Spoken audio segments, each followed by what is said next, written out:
La 4G Patelma vous présente Nivavo. Le rire est un super pouvoir. Voilà ce que la vache qui rit défend depuis 100 ans. La vache qui rit manolotra anao Nivavo. La vache qui rit, parce que c'est meilleur de rire. Manolotra anao ny fampalalam-baovao.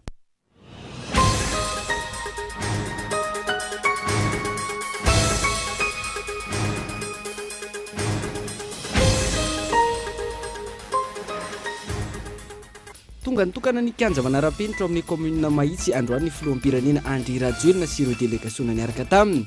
Fotoana izay nanambarany ny filoha fa atomboka ny fanamboarana ny Académie nationale sportive de haut niveau eto Madagasikara. Bitaky ny sokafan'ny carrière fitrandrana Beril ao Andirana Avaratra distrikana Parafaravolo ny fikamban'ny Ruben Tanàna ao amin'ity distrika ity. Mety hiteraka zava-doza maro ny tsy fisokafan'izany raha ny fanazavana na ihany koa ny fanomezana izany ho an'olo tokana. Eo amin'ny maresaka iraisan'ny pirenena dia olona misa 70 no maty tao Burkina Faso niala ny zoma ifosa botsy lasa teo. Ny trano fitobian'ireo miaramila no tafian'ireo olon-dratsy tamin'izany. Arao veterinary ny andindininy mahakasika ireo.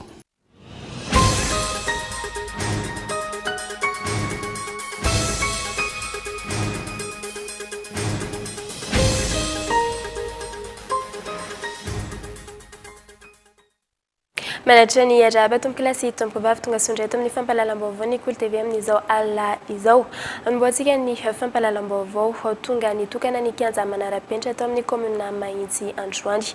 Ny filoham-pirenena Andry Rajoelina sy ireo délégation izay niaraka taminy. Fotoana izay nanambarany ny filoha fa atomboka ny fanamboarana ny Académie nationale sportive de haut niveau eto Madagasikara. Fanadetiny. Noraisina tamin'ny fomba ofisialy androany ny kianja manara-penitra amin'ny commune Mahitsy distrikana Ambohidratrimo. Tonga tany anteorana ny filoham-pirenena nitrondro olom-boafidy sy olom-boatendry. Kianja izay manaraka ny fenitra ny FIFA sy ny CAF ary afaka mandray ny lalaon'ny nosy izay ho tanterahana eto amintsika hoy ny ministry ny fanatanjahantena sy ny tanora. Nandritra ny fandraisam-pitenenany no nilazan'ny filoha fa famalina ny etaetan'ny tanora no antony nametrahana ity kianja ity eto Mahitsy. Mitamberina ato an-tsaika ny fampielezan-kevitra natao teto amin'ity toerana ity.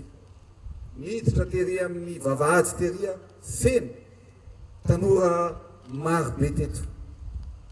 Ary anisan'ny velorano natao sy ny zavatra nitakin'ny tanora teto.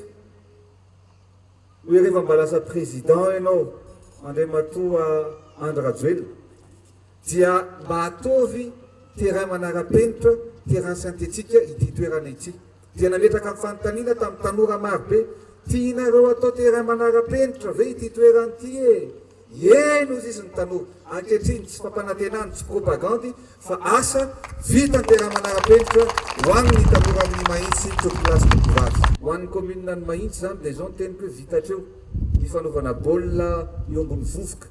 Vitatreo ny fanaovana baolina any an-tanimbary. Fa mendrika zavatra manara-penitra toy izao rehefa miaraka amin'ny président Andry Rajoelina nareo manara-penitra ny zavatra ataontsika toy izao zavatra hitantsika izao tokolasy tokovavy. Mazaka mpijery misy arivo ity kianja manara-penitra eto Mahitsy ity ary ahitana vestera 4 ho an'ny mpilalao sy vestera 2 hafa ho an'ny mpitsara. Ankehitriny misy 330 ny kianja manara-penitra andalam-pahavitana manerana ny nosy ary 230 kosa no atomboka amin'ity taona ity ny fanamboarana azy hoy ny ministra tompon'andraikitra. Anomboka tsy ho ela ihany koa ny fananganana ny Académie nationale des sports de haut niveau hoy ny filoha Andry Rajoelina izay ahorina tsy lavitra ny Tanamasoandro. Dia naka ny fanapa-kevitra hoe ny Académie nationale sportive de haut niveau dia ataoko fanomezana manokana ho ataoko amin'ny fondation dia ahorina io ary petraka sy toetra mandrakizay ho an'ny mpanao fanatanjahantena rehetra manerana ny Madagasikara. Ao anatin'io zany dia ny fifantenana ara-teknika sy ara-batana, ny fisivanana ny ireo mpanao fanatanjahantena amin'ny sehatra rehetra manerana ny nosy fa atombontsika amin'ny baolina kitra moa izany. Ka nanapa-kevitra ny tenako ary andray any coach Nicolas Dupuis hikarakara manokana an'izany Académie nationale sportive de haut niveau eto Madagasikara zany. Ny taranja baolina kitra no isantatro io Académie nationale de sport de haut niveau io raha ny fanazavana hatrany ary hitatra amin'ny taranja hafa izany. Ankoatra ny fifanana maro samihafa isitraka fa tsy mpianarana ihany koa ireo izay miofana ao anatin'izany toerana izany. momba ny fangatany be ny tanàna mahitsy ny amin'ireo fotodrafitrasa mpampandrosoana maro samihafa atomboka tsy ho ela ny asa hoy ny filoha amin'ny pirenena. Fa amin'ny satria fanatanjahantena no resantsika teto ny fanaovana terrain de basket manara-penitra tonga dia ho ataontsika zany monsieur le maire dia atomboka ny fanaovana dojo manara-penitra ho an'ny karateka eto mahitsy mitsena monsieur le maire antenenao to mampijaly ny olona anaovantsika tsena manara-penitra farak'izay tsara sy mirindra eto amin'ny commune ny mahitsy ihany koa toy an'izany koa tenenao mahita bac ordure aty konga tsisy camion maka an'ireny bac ordure tsisy camion ny bac ordure manara-penitra fa ny camion so monsieur le maire ho avy aty ary rehefa mitokana n'ilay grande commune nanao dia omena sy fatolotra ny commune ny bac sy ny benne ordure manara-penitra ho anao monsieur le maire. Ny santatra ny filalaovana teto amin'ity kanja ity ireo katitakely Barea Zandrany, teo ihany koa ireo Barea Zokiny izay anomana ny fifanitsanana amin'ny mondial ho tanterahana ny Qatar ary ny lalao ara-piralahiana teo amin'ny Olombofidy. Raha ny fantatra ho tokanana ny herinandro avy eo ihany koa ny kanja manara-penitra ao amin'ny commune na Ambohidratrimo.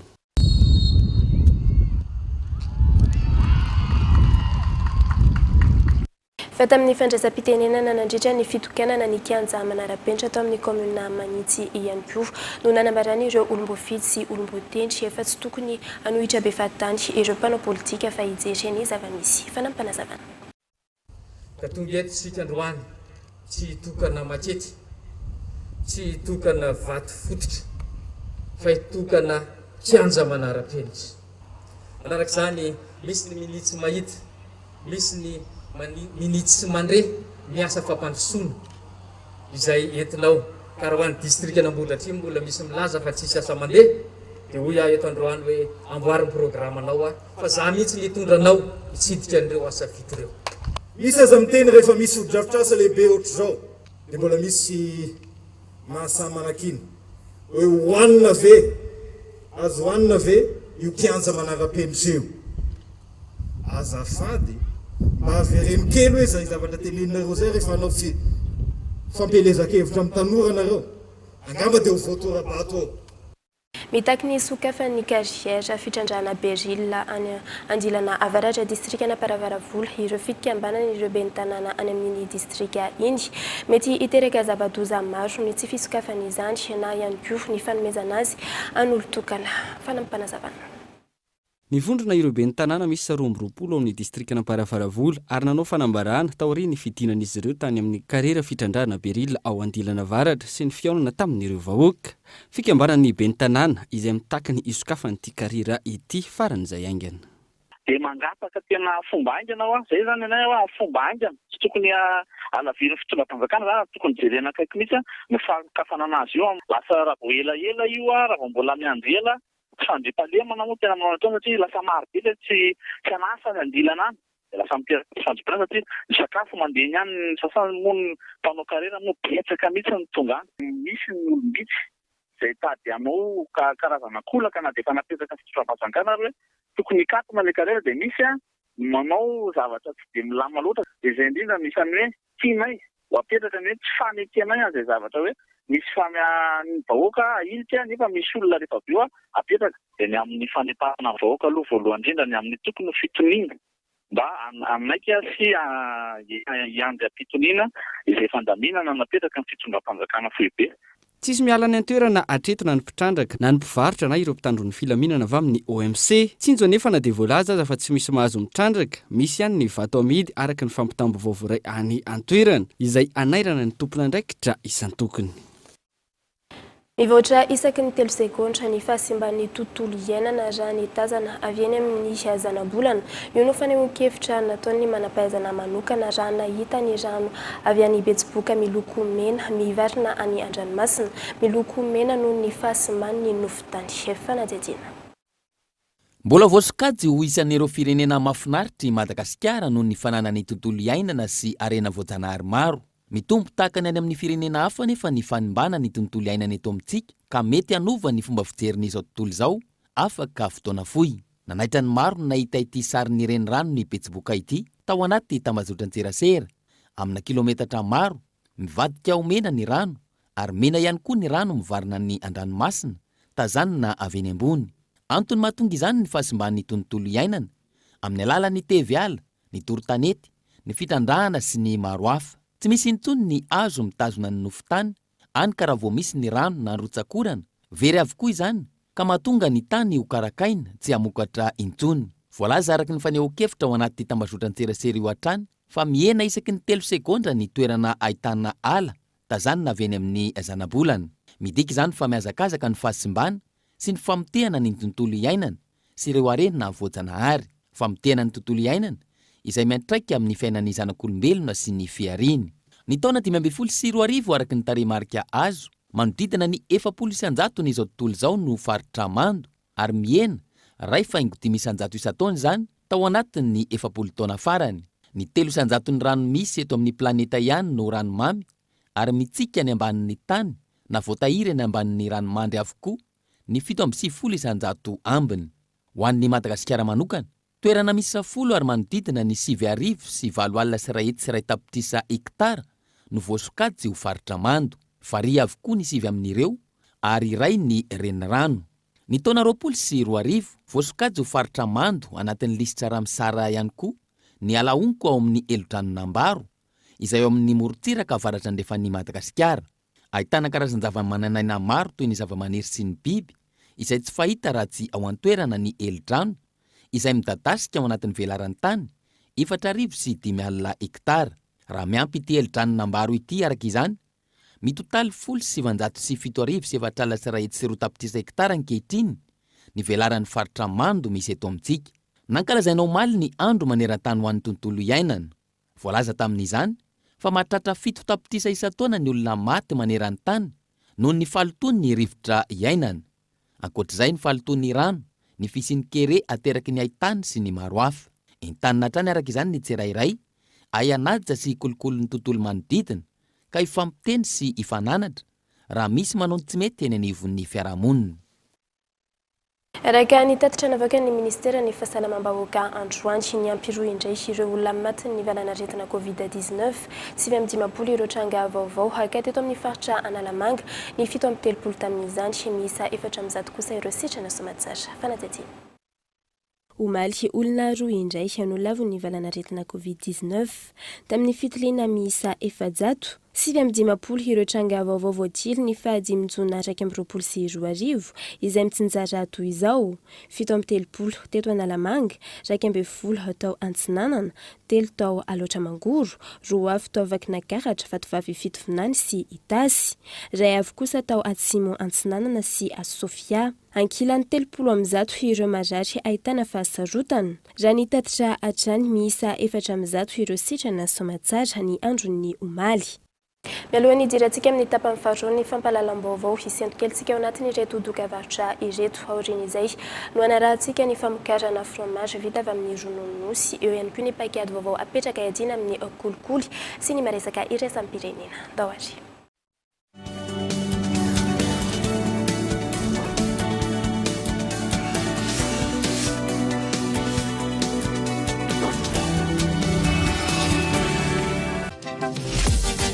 Papote à mini prix avec tes potes et ta famille. Avec Mouratim, toute la journée, tu as 60 minutes et ou 60 SMS et ou 60 mégas pour 1000 arrières vers tes 3 numéros Friends and Family. Tape le dièse 322 étoile 26 dièse.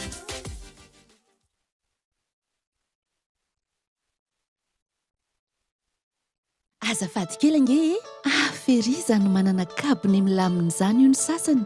Ary tena mbola hafa koa, le afaka misasa rehefa tonga ny fadimbolana. Nefa ireo olona manana fahasembanana ara-batana, ara-tsaina, amin'ny fahitana, amin'ny fiainoana ary ny ankamaroan'ny vehivavy malagasy na tanora na antitra, dia tsy manana kabone mifanaraka amin'ny toe-batana akory, toa miosina mihitsy aza. Ao ny tsy tafianatra, tsy tafiasa, fa na maimbo tsisy rano isasana, na miandry alina vao mivoaka ao alatrano isasa. Ok, zay ny fanoliana azy ireny fa olombelona toa asy anao ihany izy. Il existe un super pouvoir que nous avons tous. C'est le rire. Le rire nous aide au quotidien. Le rire nous donne la force de combattre l'adversité. On est tous égaux grâce au rire. Le rire nous permet de voir le monde différemment. Alors oui, le rire est un super pouvoir. Voilà ce que la vache qui rit défend depuis 100 ans. La vache qui rit, parce que c'est meilleur de rire.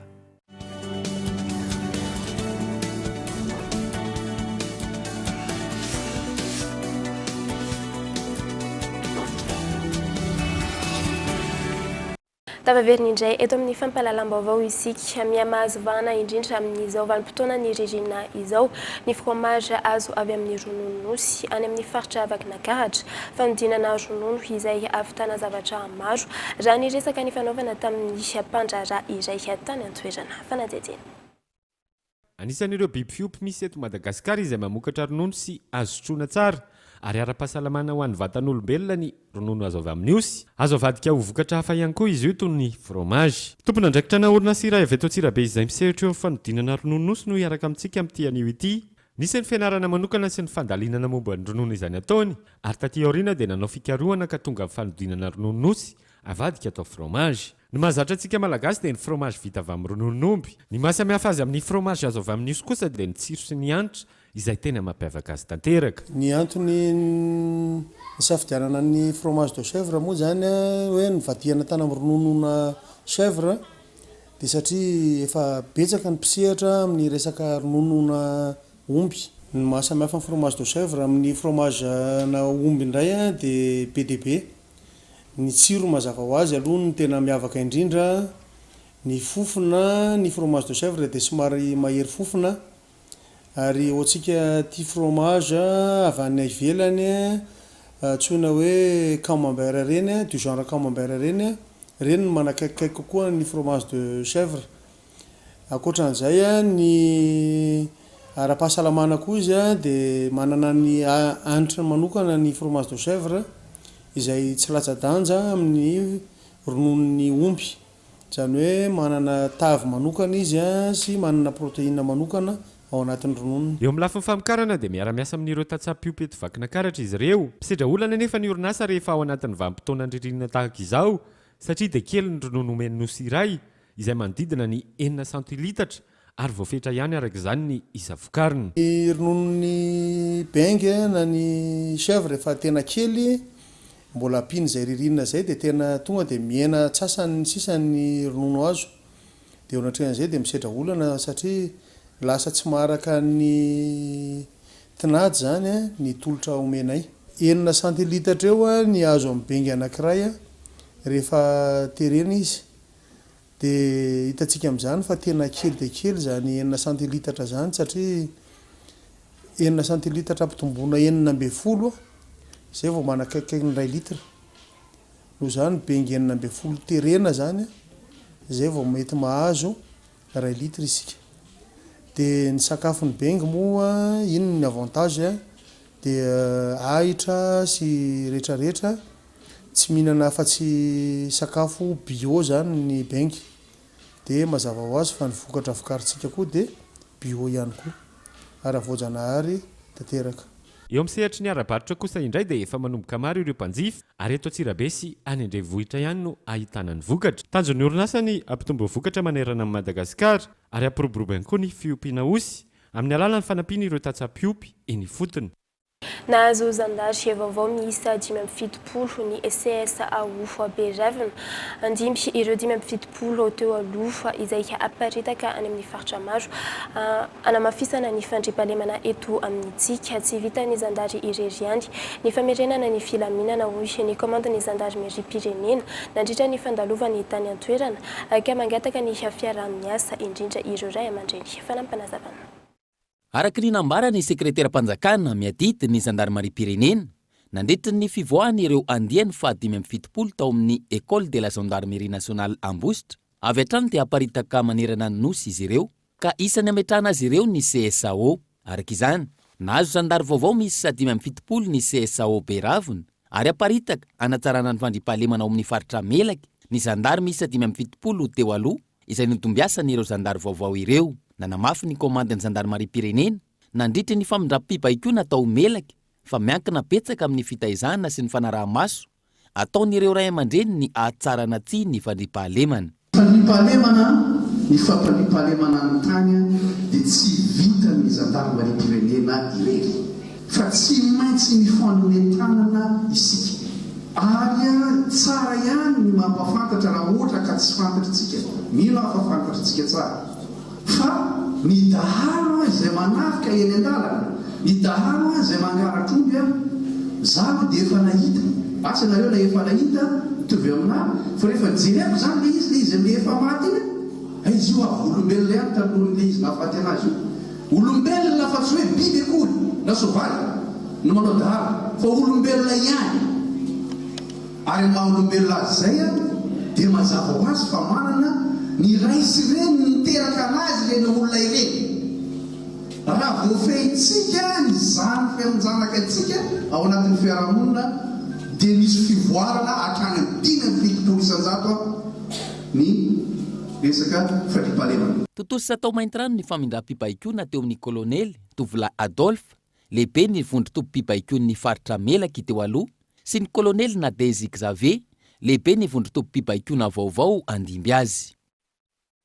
Isan'ny paikety ahafahana mampiana ny kolikoly eto amintsika ny fametrahana rafitra manokana iadina amin'izany henanivon'ireo orinasa sy andrim-panjakana nidina ifotony tao Moramanga ny Bianco Toamasina ametraka io rafitra vaovao io fanandiadiny gaeto Andriatsilavo.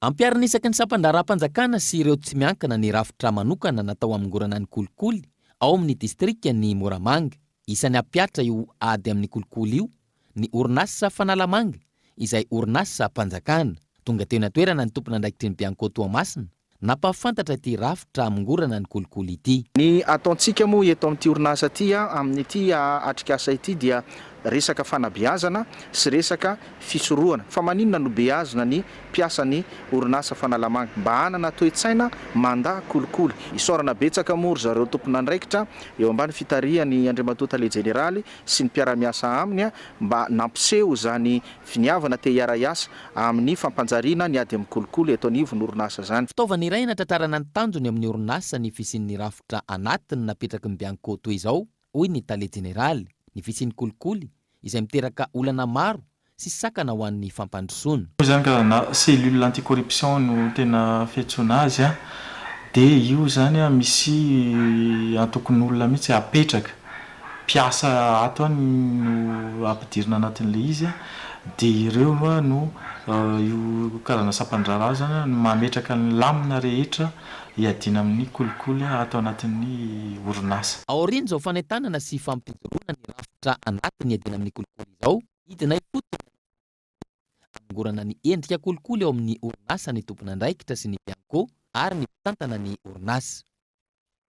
Tsy maintsy manaraka ny fenitra avokoa ny fanamboaran-dalana rehetra ahafahana mampaharitra ny fotodrafitrasa tanjona amin'izany ny fanalana ny fahasanranan'ireo amponina sy ny fandrosoany ny faritra tsirairay avy. Fanadihadiana.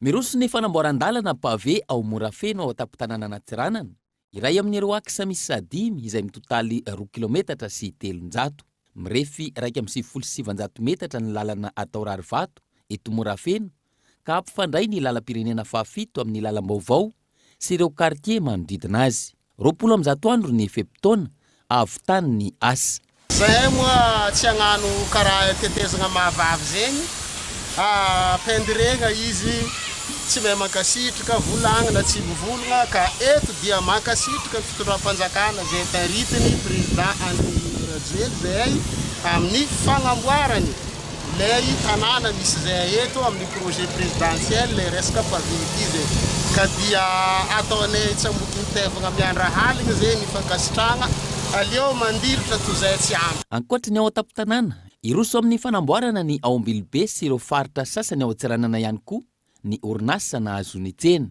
Ny fanamboarana ny lalana izay tsy maintsy manaraka ny fenitra takina, ampisy ny mangarahara amin'ny famoaham-bola ary ampaharitra ny fotodrafitrasa ka ho tratra ny tanjona ny fanalana ny fijaliam-ponina amin'ny fivezivezena. Hitantsika fa magnatsara ny tanànatsika sady magnamora koa fivezivezeny olona sy fivezivezeny vokatra ato agnatin'ny fokontany. Haintsika jiaby donc fa tagnatin'ny taogno maro raha tsy ilazagna 10 taogno maro ity quartier Morafeno ity tagnatin'ny fotaka tagnatin'ny laposiera dia izao zegny miova endrika izy io efa tonga ao an-tiranana ankehitriny ireo pacte engin fitaovana nomen'ny fitondram-panjakana anatanterahana ireo tetikasa fanamboaran-dalana manerana ireo distrika sy ny commune na eo anivon'ny faritra. Eo amin'ny maresaka iraisam-pirenena olona miisa 60 no maty tao Burkina Faso ny aliny zoma hifo asabotsy lasa teo fanafiana izay maherivaka indrindra sy nahafatesan'olona maro indrindra tao aorian'ny taona 2024 ny trano fitobian'ireo miaramila no notafian'ireo olon-dratsy voaloha izay avao nanafika ny tranon'ireo olon-tsotra izy ireo fanadidina eo amin'ny sariny France 24. Efa manomboka miaratsy ny fandriampahalemana ao Burkina Faso amin'izao tsy araka ireo mpitandro ny filaminana any an-toerana intsony ka mirongatra ankehitriny ny fakana-keriny sy ny fanafiana tsy voafehiny ireo mpitandro ny filaminana intsony amin'izao ny fanafiana avy any Mali sy Niger efa misy faritra maro voafaritra ho zone rouge amin'izao any an-toerana izay mbola tsy voafehy hatramin'izao efa nanomboka ny taona 2024 no nisy ny fifampiresahana tamin'ireo faritra izay ahitana tsy fandriampahalemana indrindra ary misy olona mampita ny hafatra amin'ireo jihadiste saingy tsy mbola misy vokatra tsara azo hatramin'izao. Manoloana ny fanafiana tsy mijanona nampitomboana ny isan'ireo mpitandro ny filaminana izay olona mpilatsaka an-tsitrapo avokoa ka olona feno 20 taona no miakatra no tafiditra amin'izany araka ny tapaka ny taona 2024 lasa teo. Dia izay indray tompo-kilasy tompo-vavy no entinay mamarana ny fotoana ny fampahalalam-baovao hankasitrahanay no tany tokatrano tany nanaraka izany hatramin'ny farany veloma tompoko.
Le rire est un super pouvoir.